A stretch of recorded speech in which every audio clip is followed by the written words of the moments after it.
suis très heureux de vous accueillir pour cette nouvelle édition de la rencontre des fondations abritées à la Fondation Caritas France. Vous l'avez remarqué, nous sommes cette année dans un format un peu spécial, crise sanitaire oblige. Pourtant, rassurez-vous, notre goût de la rencontre, notre goût d'échange reste tout à fait intact parce que c'est une des marques de fabrique de la Fondation Caritas. Je voudrais tout d'abord accueillir les 13 nouvelles fondations qui nous ont rejoints cette année depuis notre dernière rencontre en septembre dernier. Bienvenue à vous tous. Aujourd'hui, dans le programme, nous allons avoir 2 temps. Un premier temps de rencontre autour de 3 porteurs de projets inspirants. Florence de l'association SynLab, Franck du réseau EcoHabitat, Vincent de SNC. Ce temps de travail sera animé par William Renaud, en charge de la communication à la Fondation Caritas. Merci William. Ensuite, dans un deuxième temps, vous aurez la possibilité d'échanger avec les membres du conseil d'administration de la Fondation. Nous avons eu un renouvellement important du bureau et vous pourrez parler avec Elisabeth Fleuriot, avec notre vice-président Pierre Coleman et Emmanuel de Rivoire, notre trésorier. Alors quand je dis parler, le système numérique que nous avons pris aujourd'hui vous permettra d'intervenir par le chat, et c'est Marie-Hélène et Delphine qui seront aux commandes du chat pour nous faire remonter vos questions. Mais comme vous nous avez aussi déjà fait remonter des questions dans votre inscription, nous avons tenu compte de vos remarques pour préparer cette émission. Mais assez parlé, William, je te passe la parole. Merci beaucoup Jean-Marie et bonjour à tous. Merci également à vous d'être parmi nous aujourd'hui, Franck, Florence, Vincent. Vous êtes tous actifs, on va le voir, dans des domaines assez variés de la lutte contre la pauvreté et la précarité. Néanmoins, l'année 2020, quel que soit le type de public auprès duquel vous travaillez, cette année va rester, bien entendu, dans les mémoires. Peut-être pour commencer, pour vous présenter rapidement, Vincent, est-ce que vous pouvez nous présenter votre travail de délégué général et le travail de l'association Solidarité Nouvelle face au chômage ?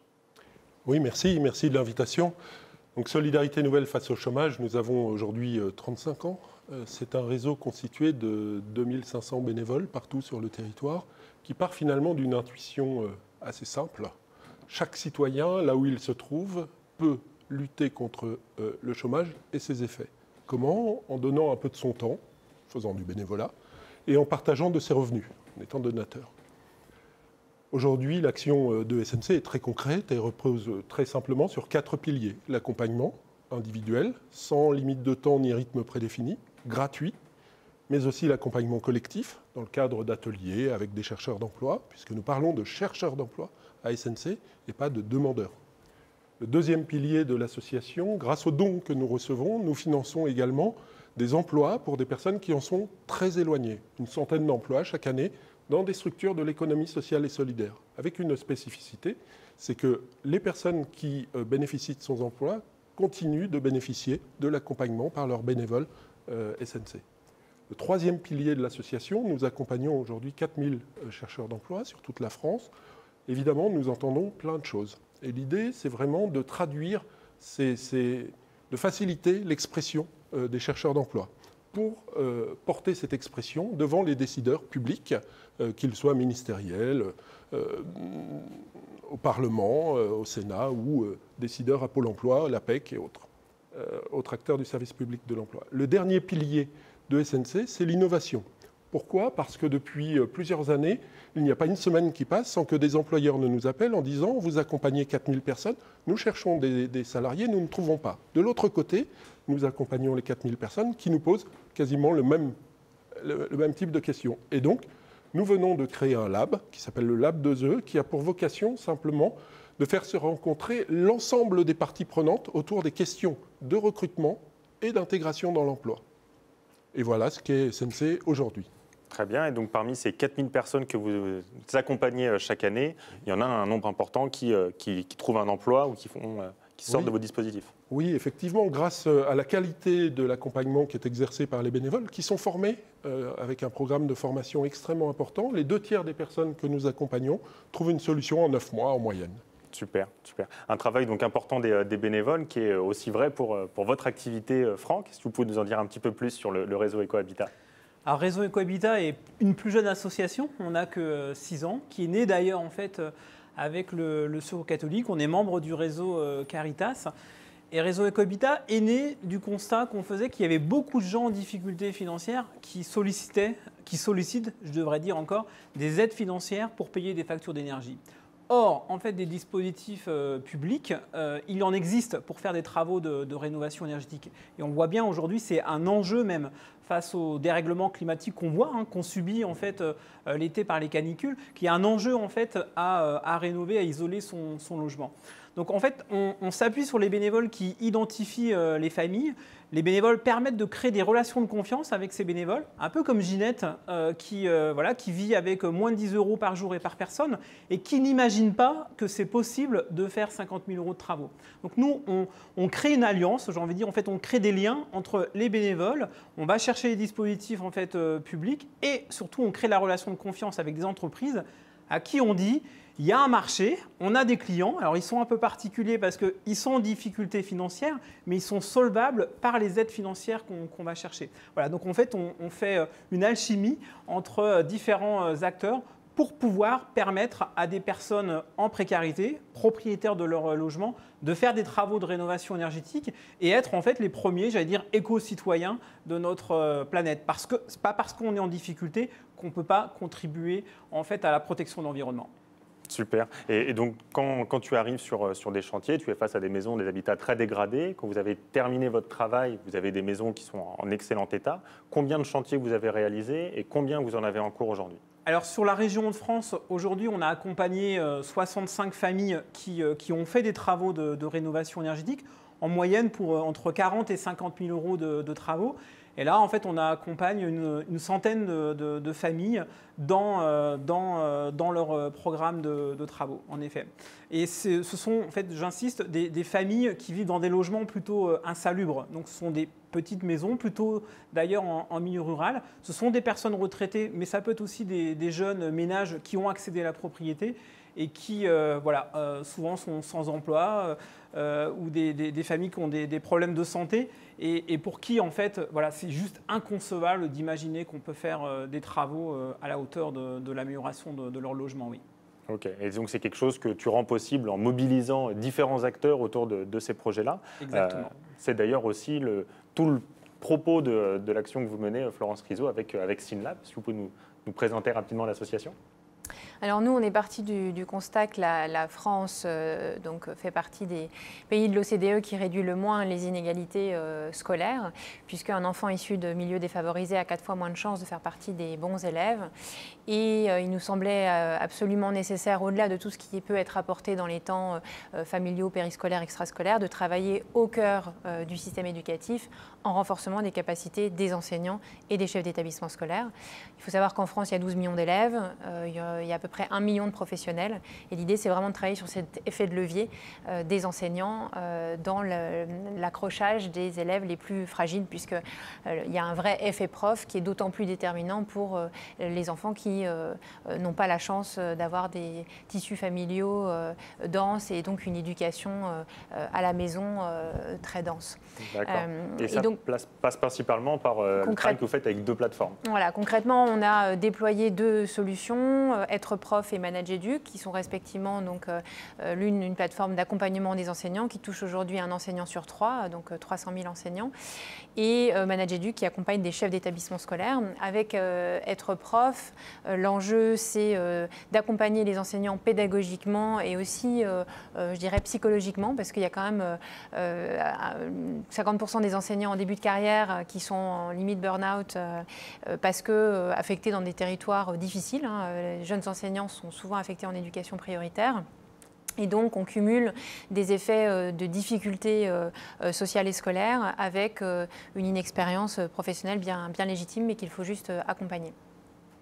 Merci beaucoup. Donc, parmi les points communs entre vos différentes activités, les secteurs sur lesquels vous êtes actifs, il y a vraiment l'importance de la relation avec les publics que vous accompagnez et avec les acteurs avec lesquels vous travaillez. Donc, avec ce début d'année 2020 éminemment spécial, comment, Franck, par exemple, vous avez réussi à vous adapter à ce nouveau contexte ?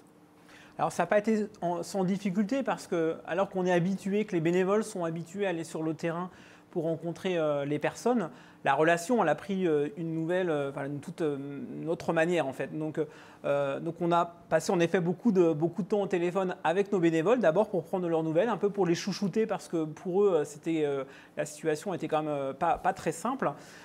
Et en fait, on a installé des relations régulières par téléphone entre les personnes en difficulté, les bénévoles, mais également en fait avec les entreprises avec lesquelles en fait on voyait bien les travaux qui allaient prendre du retard, mais pour les rassurer.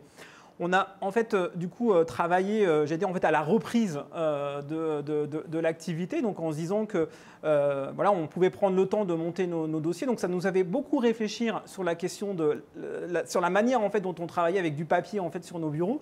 Donc là en fait on a dû imaginer en fait des process, des moyens de communication entre nous pour pouvoir agréger les dossiers, les données en fait financières, administratives des entreprises du bâtiment. Et surtout, ça nous a fait prendre conscience que, en fait, on le savait que la rénovation énergétique pouvait être un business, entre guillemets, pour le bâtiment. Aujourd'hui, en fait, on voit bien que c'est concret, puisque dans le plan de relance, on insiste bien sur la rénovation énergétique, parce que quand on est en difficulté financière dans un logement qui est insalubre, je veux dire, c'est aussi la double peine pour des familles. Donc aujourd'hui, on est très content de voir que les politiques publiques s'emparent du sujet. Et en fait, on se dit qu'on a un vrai rôle dans la question du soutien aux entreprises, dans la création d'emplois, en permettant à des gens en difficulté financière de faire des travaux. D'ailleurs, on commence à s'appuyer même sur des entreprises d'insertion pour démontrer que c'est possible. On a, par exemple, pour soutenir les entreprises, créé en fait une caisse d'avance pour consolider en fait la trésorerie des entreprises et pour faire en sorte que ce ne soit pas elles qui soient pénalisées parfois des délais de financement de tous les dispositifs publics par exemple. Donc, oui, pour s'assurer que l'argent aille au bon endroit, ce qui est vraiment exactement. Donc si on veut que les entreprises tiennent debout ou ne soient pas fragilisées, il ne faut pas que les dispositifs auxquels on est en fait confronté par la puissance publique, il faut que l'argent soit là tout de suite au moment de démarrer pour démarrer les travaux. Et ça nous a fait prendre conscience qu'on avait aussi à travailler la question de nos process en fait. Et aujourd'hui, on a ouvert un champ en fait d'activité sur la question de la digitalisation pour pouvoir essayer d'agréger en fait tous nos dossiers, nos informations administratives, financières et techniques pour gagner en fait dans le temps. Donc on peut dire que le confinement nous a permis aussi de nous remettre en question sur notre façon de fonctionner. Bien sûr, et s'il y a une organisation pour laquelle la question de la digitalisation s'est posée de façon particulièrement aiguë, c'est bien entendu le secteur de l'enseignement, donc avec la mise en place de la continuité pédagogique. Bien entendu, vous avez été, Florence, présente dès les premiers jours du confinement, présente sur ce sujet-là pour accompagner des professeurs qu'on imagine démunis. Oui, complètement. Donc, on a tous été effectivement assez étonnés de la fermeture des établissements scolaires. Et donc, on a mobilisé toute l'équipe pour être au rendez-vous et accompagner les enseignants qui massivement, effectivement, devaient accompagner cette école à distance. C'était beaucoup de questions liées à la manière d'accompagner les élèves, d'accompagner les familles, de les accompagner du mieux possible, y compris celles qui étaient les plus distantes de l'école. Donc on a produit 45 heures d'accompagnement via des temps d'échange proposés tous les jours, quotidiennement aux enseignants. Donc à chaque fois, c'était plusieurs milliers d'enseignants qui venaient sur la plateforme pour échanger, trouver des solutions. On a produit des tutoriels que vous voyez à l'écran, je crois, qui était une manière de transmettre des pratiques et d'accompagner notamment des enseignants plus expérimentés qui avaient 15 ans d'expérience et plus et qui n'étaient pas forcément habitués au numérique. Donc alors que notre population de départ, c'était plutôt des jeunes enseignants dans leur première partie de carrière, on a vu arriver effectivement à peu près 20 000 enseignants qui ont créé un compte et qui étaient dans cette deuxième partie de carrière plutôt. Et donc tout l'enjeu avec ces tutoriels, avec tous ces contenus, ces temps d'échange, c'était à la fois de les renforcer pédagogiquement, de les rassurer pour qu'ils soient au plus près des besoins des familles et des élèves, et notamment en éducation prioritaire et dans les zones les plus fragiles. Et je dois dire que la Fondation Caritas nous a soutenus dès le début en fait, du confinement. Et ça a été une grande aide en fait, pour déployer le programme de manière hyper réactive, hyper agile, pour vraiment répondre aux besoins au moment où il émergeait, quoi. Super, merci beaucoup. Donc, à la fois, donc, et par-delà cette mise en place très, très rapide d'un dispositif nouveau, vous mentionnez également une meilleure articulation entre l'accompagnement des enseignants et des directeurs d'établissement qui a pu se mettre en place, par exemple, à ce moment-là. C'est avec la complémentarité donc, de vos deux plateformes. Oui, l'idée, effectivement, ça a été vraiment à la fois d'accompagner individuellement les enseignants, mais aussi d'accompagner les chefs d'établissement scolaires et d'accompagner les chefs d'établissement à gérer la crise, en fait. Donc, à gérer la crise, la communication de crise, à gérer la dynamique d'équipe.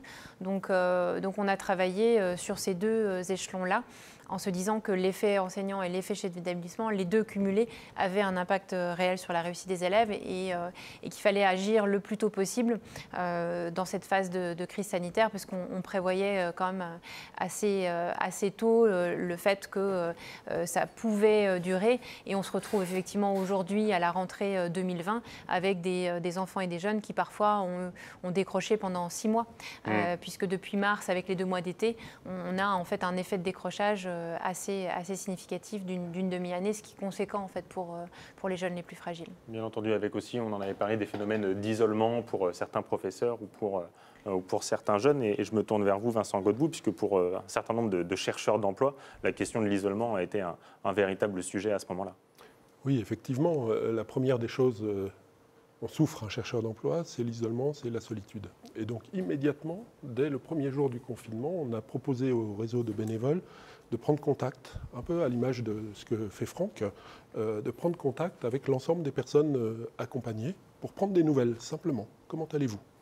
Et puis ensuite, très vite, on a ouvert un numéro vert, un numéro gratuit, un numéro d'accueil, d'écoute et d'orientation, pour permettre aux personnes d'être simplement accueillies, les personnes au chômage, d'être simplement accueillies, écoutées, parce que quand on est confiné, parler de son chômage dans son environnement familial, ce n'est pas la chose la plus facile, et d'être éventuellement orienté soit vers le service public de l'emploi, soit vers les groupes de SNC en proximité, soit pour les personnes qui avaient des fragilités beaucoup plus importantes, vers le réseau des 70 psys de SNC.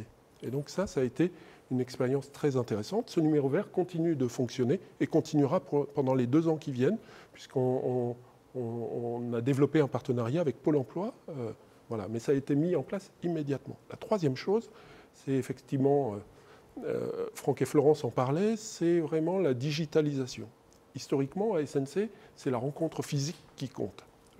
Pour autant, avec le confinement, cette rencontre physique n'était évidemment pas possible. Et donc, nous avons lancé des accompagnements à distance, ça c'est la première chose, mais nous avons aussi lancé des modules de formation à distance, des simulations d'entretien à distance, puisque cette période nous a permis de mettre en place des partenariats avec des agences de recrutement.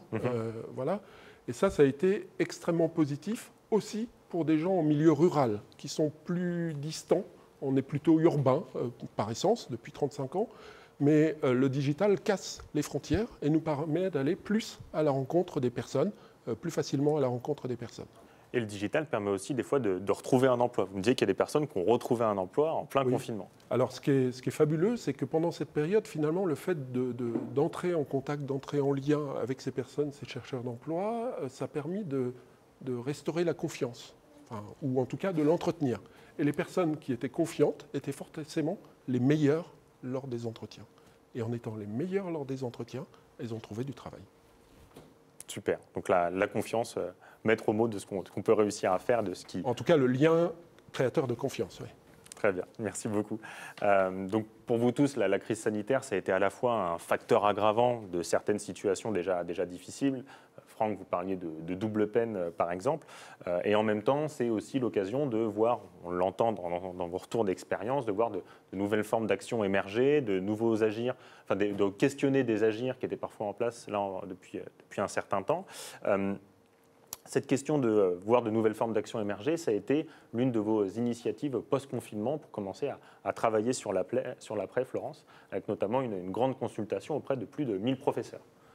Oui, alors effectivement, on a déjà agi, ça c'était la première chose, et puis ensuite on s'est dit qu'il fallait essayer de penser l'évolution de l'école finalement à partir de cette forêt qui pousse à bas bruit, c'est-à-dire de tous ces enseignants qui font bouger l'école au quotidien et qu'on n'entend jamais dans les médias.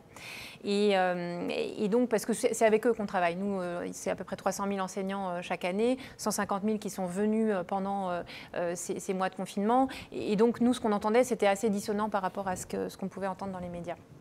Et donc l'enquête qu'on a menée, c'est une enquête qui reprend les 3 questions de Bruno Latour, donc le prof à Sciences Po, qui invitait à questionner la société civile sur le monde d'après, avec 3 questions. Qu'est-ce qu'on garde du monde d'avant, qu'est-ce qu'on jette et qu'est-ce qu'on invente? 3 questions qu'on a posées en fait aux enseignants pour leur dire voilà, qu'est-ce qu'on garde, qu'est-ce qu'on jette, qu'est-ce qu'on invente pour construire l'école de demain. Et alors, roulement de tambour. Ce qui ressort, c'est assez, moi je trouve assez enthousiasmant parce qu'à la fois il y a alors cet enjeu clé de la personnalisation des parcours. Donc on a réussi collectivement le pari de la massification, puisque aujourd'hui on a 12 millions d'élèves qui vont à l'école, ce qui n'est pas le cas dans beaucoup de pays du monde. Et l'enjeu du 21e siècle, c'est comment on scolarise non pas une fois 12 millions d'élèves, mais 12 millions de fois un élève. C'est-à-dire comment on accompagne chacun dans sa singularité, dans ses forces et dans ses difficultés, ce qui est une vraie gageure pour un enseignant qui a 30 bouilles en face de lui. Donc toute la question, c'est d'accompagner justement les enseignants à réussir ce challenge-là. Et eux, c'est vraiment ça qu'ils disent. Ils ont envie d'accompagner ces trajectoires. Ils ont envie de le faire au plus près des besoins, mais c'est vrai que ça leur demande de l'accompagnement. Il y a un deuxième enjeu qui apparaît et qui est aussi assez enthousiasmant pour l'école du futur, c'est l'idée de travailler non pas juste sur la transmission pure des savoirs disciplinaires, les maths, le français, etc., mais de travailler sur l'épanouissement complet de l'enfant et du jeune. Donc comment, quand on est enseignant, on peut aussi travailler sur le fait de cultiver des savoir-être, une capacité à coopérer, à avoir confiance en soi, une capacité aussi de savoir-être. Tout ce qu'on appelle les soft skills. Oui, les soft skills, ce que le monde de l'entreprise appellerait les soft skills, et qui est d'autant plus important dans des filières comme celle des lycées professionnels. Et le troisième enjeu, qui est un enjeu majeur et qui, pour le coup, n'est pas un enjeu nouveau, c'est la question de la démocratisation, c'est-à-dire comment on fait pour que cette école reste une école publique, de qualité, inclusive, accessible à tous, et qu'on ne laisse pas des élèves au bord du chemin. On a 3/4 des enfants pauvres qui sont en dehors de l'éducation prioritaire, et donc ça veut dire qu'on ne peut pas juste accompagner les zones d'éducation prioritaire, il faut continuer à accompagner l'ensemble des enseignants du territoire français, à avoir cette vision inclusive de chacun et de tous, et notamment des plus fragiles. Bien sûr, c'est ce que vous nous disiez, l'idée derrière est de produire de l'équité. Comment faire quand aujourd'hui, vous le mentionniez quand on préparait cette émission, il y a un vrai problème sur le décrochage, il y a besoin de raccrocher un certain nombre d'élèves aujourd'hui, notamment en lycée professionnel. Vous avez une action spécifique sur ces publics-là. Oui, on a donc mené une enquête là aussi à la fin du confinement pour voir un petit peu quels étaient les risques de désengagement et de décrochage des élèves sur 1000 enseignants, qui est un échantillon représentatif de la population. Ce qui ressort, c'est 20% de jeunes à risque de décrochage en moyenne, 30% en éducation prioritaire et jusqu'à 60% dans certaines filières de lycée professionnel. Donc on voit bien l'ampleur des dégâts.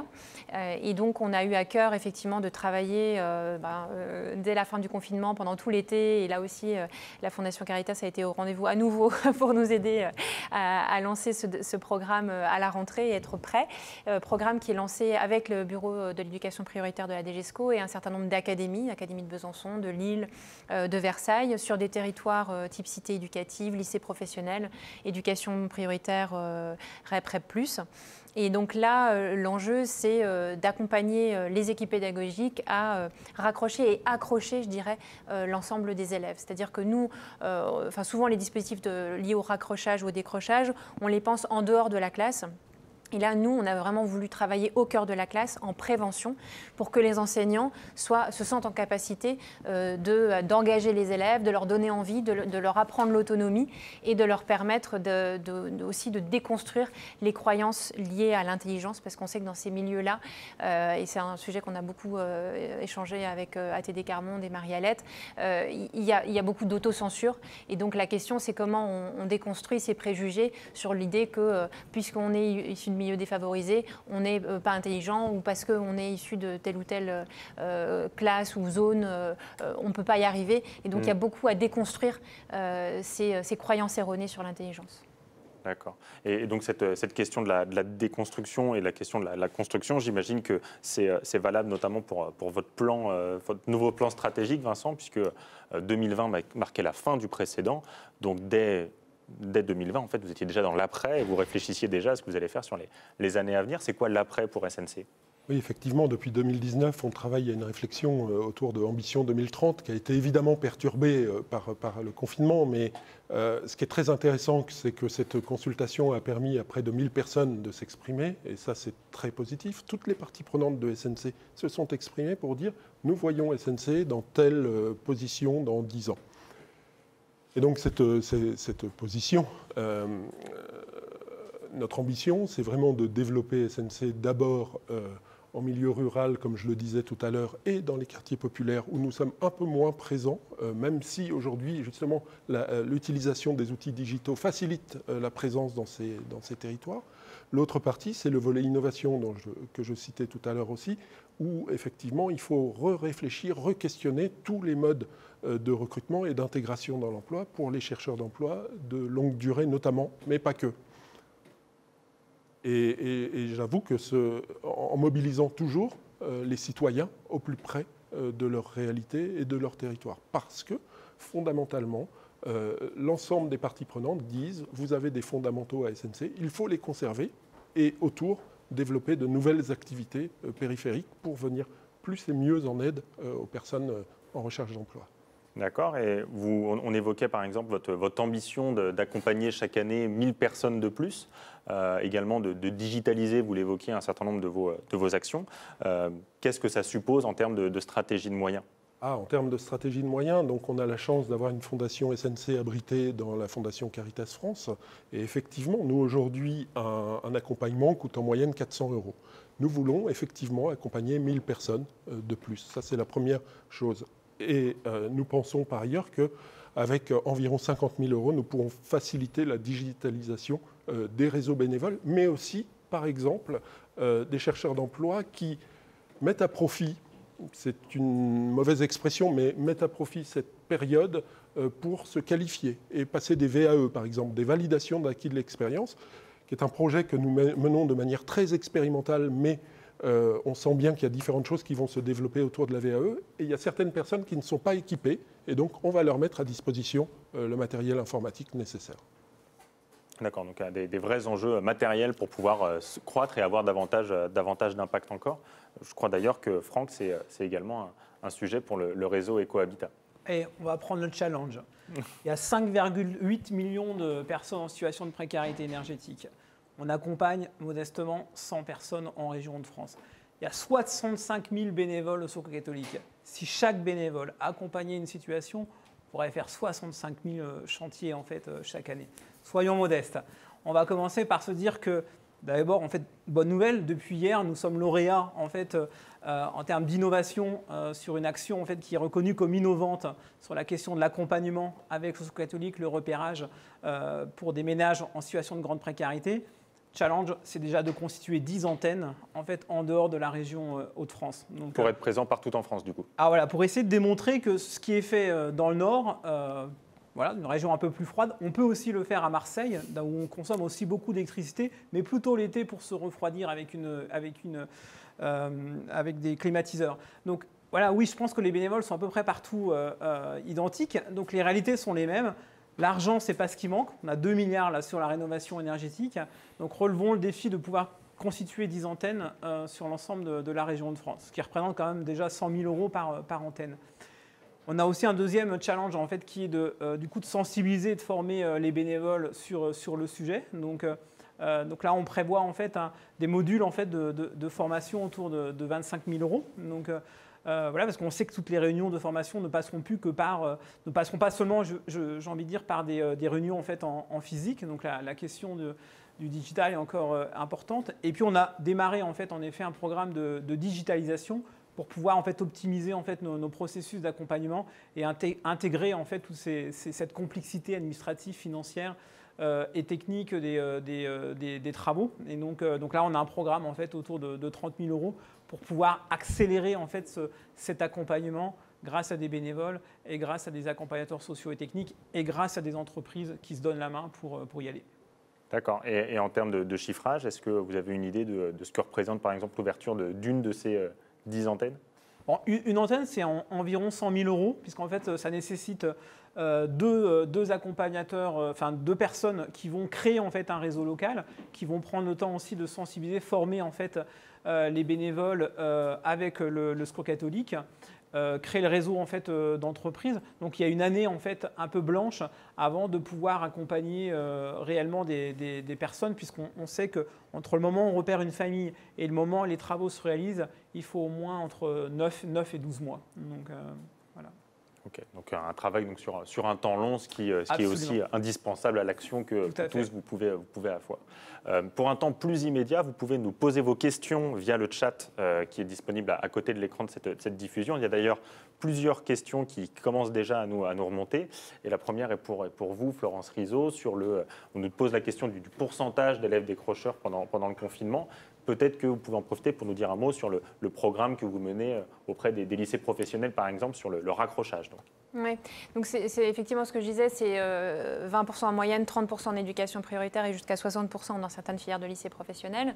Et donc ça, c'est un risque de décrochage, c'est des mesures de désengagement. Donc là, le programme qu'on a mis en place à la rentrée s'adresse à 2000 enseignants et 20 000 jeunes, donc dans 3 ou 4 territoires.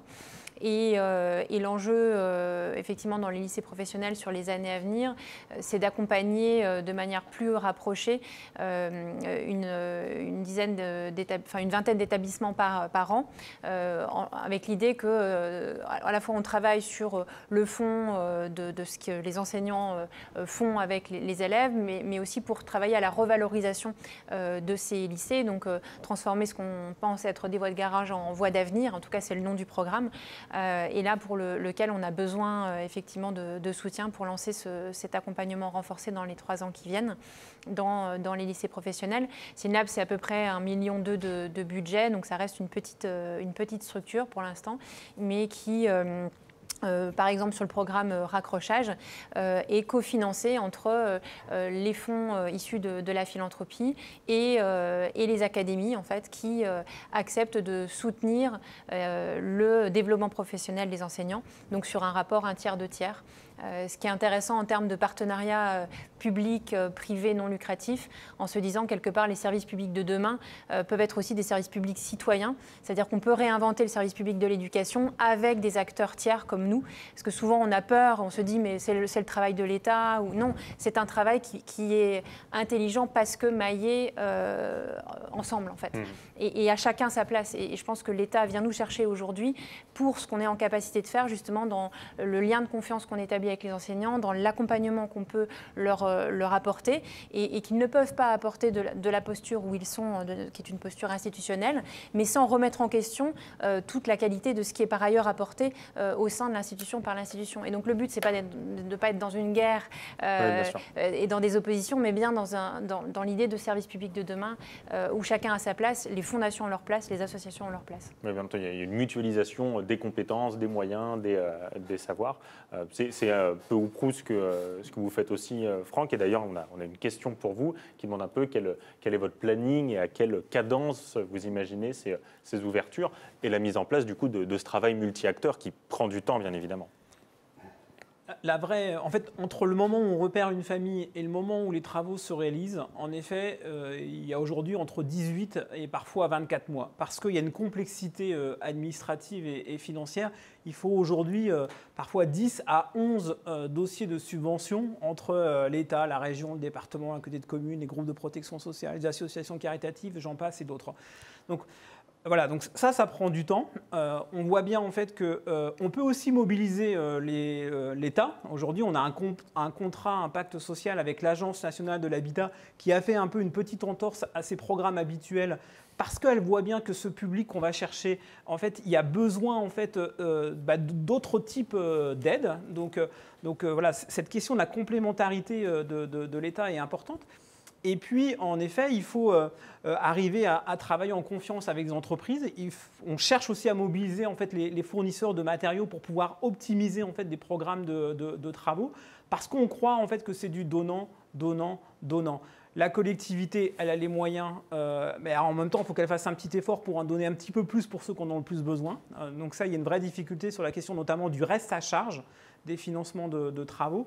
Par exemple, ce que l'on voit, c'est qu'au-delà de 10% de participation d'une famille, quand on arrive à 40 000 ou 50 000 euros de travaux, ça fait quand même 4 000 ou 5 000 euros de reste à charge, les travaux deviennent impossibles. Alors c'est soit on réduit la qualité des travaux, ça on n'est pas d'accord, parce qu'on croit qu'il faut construire des maisons, il faut rénover des maisons durablement dans le temps, et c'est aussi pour ça qu'on peut préserver la planète, hein, et puis pour la dignité des personnes. Donc il faut pouvoir optimiser ces dispositifs. Voilà. Après, tous les ingrédients sont là, sont réunis aujourd'hui. Des entreprises qui nous demandent à travailler, il y en a beaucoup, ce n'est pas le problème. Les matériaux, la technique, elle existe, ce n'est pas le souci. Il faut agréger. Donc il faut accélérer, donc il faut pouvoir se donner des moyens, comme je disais tout à l'heure, de digitalisation, d'améliorer en fait nos processus. Et en permanence, enrichir en fait ces relations de confiance. Il n'y a pas d'un côté les associations caritatives, de l'autre côté les collectivités et de l'autre côté les affreuses entreprises qui profiteraient du système, quoi. Donc voilà, il faut réunir nos talents. Très bien. En parlant de talents, d'ailleurs, cette idée de réunir les talents, c'est celle du réseau Ecohabitat dont vous faites partie. Ce qui permet de dire que finalement, au-delà du logement, ça permet également une action sur les questions de l'insertion professionnelle, de l'insertion sociale, etc. Un logement, ça n'est pas qu'un logement. Non. Un exemple, je pense à une personne qui a été accompagnée dans son programme de travaux. Quand les travaux ont démarré, en fait, Elisa était sans emploi. Son mari était sans emploi, elle avait 2 enfants, dont notamment un jeune enfant en fait, trisomique. Aujourd'hui, les travaux ont été réalisés. Dernièrement, Elisa nous appelle. Elle est maire adjointe aux affaires sociales de sa petite commune et elle nous sollicite pour dire « Écoutez, je veux monter un programme avec Réseau Ecohabitat.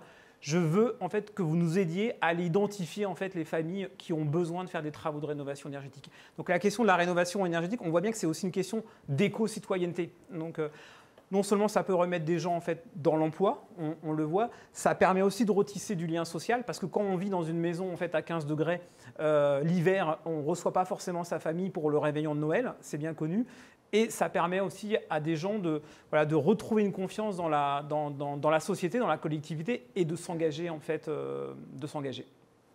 Très bien. Je me tourne vers vous maintenant, Vincent Godbout. Il y avait une question pour vous dans le chat sur les profils, profils nouveaux ou anciens potentiellement des personnes que vous accompagnez. Quel est votre temps d'expérience ? Oui, alors d'abord, à SNC, nous sommes généralistes. On accompagne autant des hommes que des femmes, des personnes diplômées que non diplômées, de tout secteur d'activité. Et malheureusement, j'aimerais pouvoir dire que oui, ça va aller mieux dans les mois qui viennent, mais on n'en prend pas le chemin et il y a beaucoup de licenciements à bas bruit dont on ne parle pas, mais qui vont faire des dégâts certainement importants dans l'ensemble du territoire. Il nous semble à SNC qu'il y a un point extrêmement important à travailler, que sont les reconversions professionnelles. Par exemple, on sait très bien que le secteur médico-social manque de personnel. N'y aurait-il pas la possibilité de reconvertir des professionnels de l'hôtellerie, par exemple, dans les métiers du médico-social? C'est un premier exemple. Pour prendre un autre niveau de qualification, des ingénieurs de Airbus Industrie à Toulouse, qui est un bassin qui va être sinistré dans les semaines qui viennent. N'y a-t-il pas possibilité que ces ingénieurs travaillent sur des programmes d'éco-construction, d'éco-habitat, de fabrication de nouveaux outils, etc. Bref, il y a des passerelles à créer entre les branches professionnelles qui sont encore à inventer. On est au niveau 0, mais il y a plein de choses à faire. Et la première des choses qu'il faut que nous fassions, c'est donner la parole et écouter les personnes concernées. C'est la raison pour laquelle, à SNC, avec de nombreux partenaires, le Secours catholique, ATD Quart-Monde, d'autres réseaux associatifs, mais aussi des syndicats de salariés, et ça c'est assez nouveau que nous travaillons ensemble, nous donnons la parole à des chercheurs d'emploi pour leur dire « exprimez-vous sur ce que vous voulez comme évolution nouvelle », notamment par rapport à la réforme de l'assurance chômage, qui est notre grande actualité, où il faut absolument que cette réforme soit supprimée dans les semaines qui viennent, sinon ça va provoquer de la pauvreté massive en France. Très bien. D'ailleurs, est-ce que, au-delà des des différents profils qu'on va voir arriver malheureusement au chômage. Est-ce qu'il y a des évolutions dans les profils des personnes que vous accompagnez là, aujourd'hui, maintenant? Ou est-ce que finalement votre caractère généraliste fait que vous êtes capable d'accompagner, pour ainsi dire, tout type de solution? Oui, donc on est généraliste, on souhaite rester généraliste. Ça fait partie des orientations dans les 10 ans qui viennent, donc de rester généraliste, effectivement. Pour autant, il va y avoir de l'interpellation nécessaire des branches professionnelles pour créer des passerelles, comme je le disais à l'instant, et faciliter, favoriser les parcours de reconversion, mais aussi l'accès à la formation professionnelle, qui aujourd'hui est quelque chose d'extrêmement difficile quand vous êtes en recherche d'emploi, pour identifier qui va financer les déplacements, l'hébergement nécessaire quand vous êtes en formation. Il faut qu'il y ait des évolutions très fortes qui se mettent en place pour faciliter tout ce type d'aller et venue d'un secteur professionnel à un autre. Et c'est la réalité actuelle du monde du travail, c'est qu'il faut savoir se repositionner. Et si vous êtes accompagné, et je pense que c'est de la responsabilité de chacun et de chacune d'entre nous, que de dire à toutes les personnes qui souffrent, qui sont victimes du chômage, ne restez pas seuls. Faites-vous accompagner par des tiers indépendants en complément du service public de l'emploi. Il ne s'agit pas de prendre la place, vraiment en complément. Ne restez pas seuls face au chômage. Très bien, je pense que ne restez pas seuls, c'est ce qu'on essaye de faire chacun tous à notre niveau, faire en sorte que des gens ne restent pas seuls. Écoutez, merci beaucoup à vous d'avoir été présents avec nous pour parler de ces forêts qui poussent et qu'on n'entend pas suffisamment.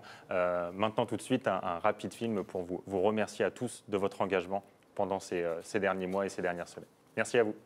Merci beaucoup. Merci.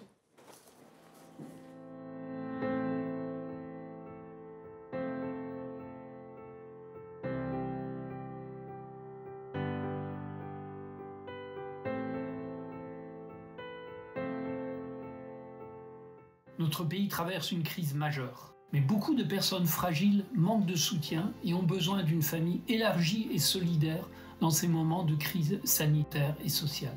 Alors, ensemble, mobilisons-nous.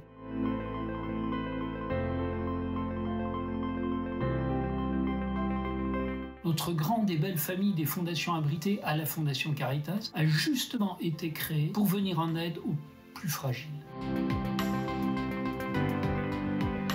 Nous lançons l'opération Fondation Solidaire Covid-19. Nous appelons chacun d'entre vous à participer à cette opération, quel que soit l'objet de votre fondation.